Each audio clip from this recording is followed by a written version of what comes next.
The Legend of Fiddler's Rock.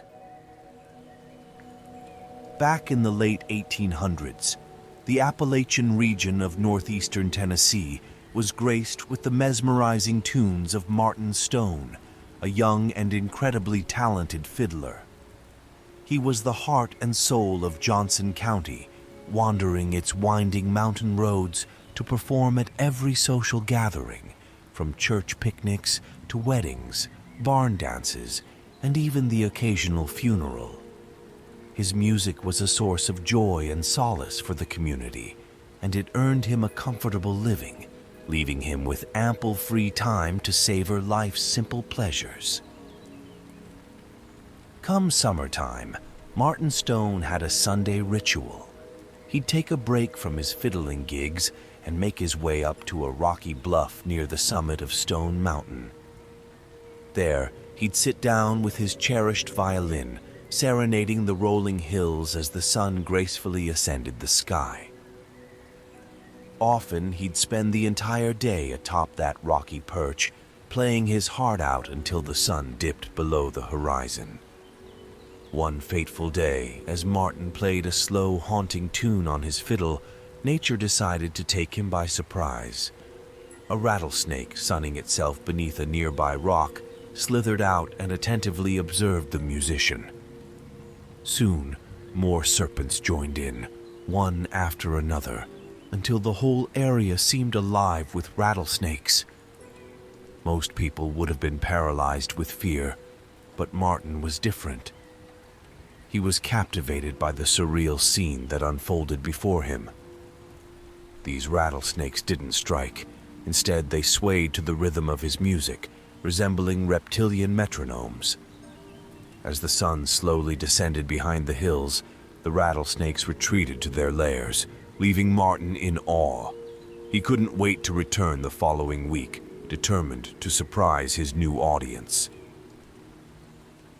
The subsequent Sunday, Martin ascended the rocky ledge once again and began to play his fiddle. The rattlesnakes, as if by invitation, emerged from their hiding spots, their eyes locked on the entrancing music. Martin, with a sly grin, lowered his fiddle and took up his rifle. He began shooting at the rattlesnakes one by one, causing a panic among the rest. Amid the chaos, Martin laughed heartily as he collected the lifeless snakes in a burlap bag. "This is too easy," he thought, realizing that selling rattlesnake skins could be even more lucrative. For weeks, Martin continued this Sunday ritual, turning the act of playing his fiddle into a sport. He earned a reputation as the fiddle and snake man in the neighborhood, becoming the go-to source for anyone in need of rattlesnake skins for various purposes, be it adorning a hat, crafting a belt, or making a toy rattle for children. However, one Sunday during the late summer, Martin returned to the bluff, unaware that a sinister change was in the air. As the sun began its ascent, he played a gentle waltz on his fiddle, and once again, the rattlesnakes emerged, swaying in unison to the soothing melody. Suddenly, Martin reached for his gun, but something in the snake's eyes arrested his movement. In the past, their eyes would glaze over as they swayed to the music, but this time they glared at him with fiery, malevolent red eyes. Martin found himself locked in their gaze, unable to reach his weapon. The rattlesnakes encircled him, slithering up his pant legs one by one. He was paralyzed with terror as he felt their cold, scaly bodies winding around him, biting into his flesh with venomous fangs. As the icy poison coursed through his veins, all he could manage was a spine-chilling scream that echoed through the valley.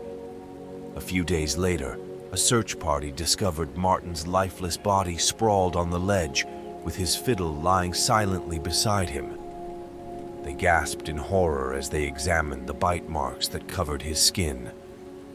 What puzzled them even more was that Martin's loaded gun was leaning within his reach. Why hadn't he tried to defend himself? To this day, some residents of Johnson County steer clear of the rocky ledge atop Stone Mountain, which they now call Fiddler's Rock.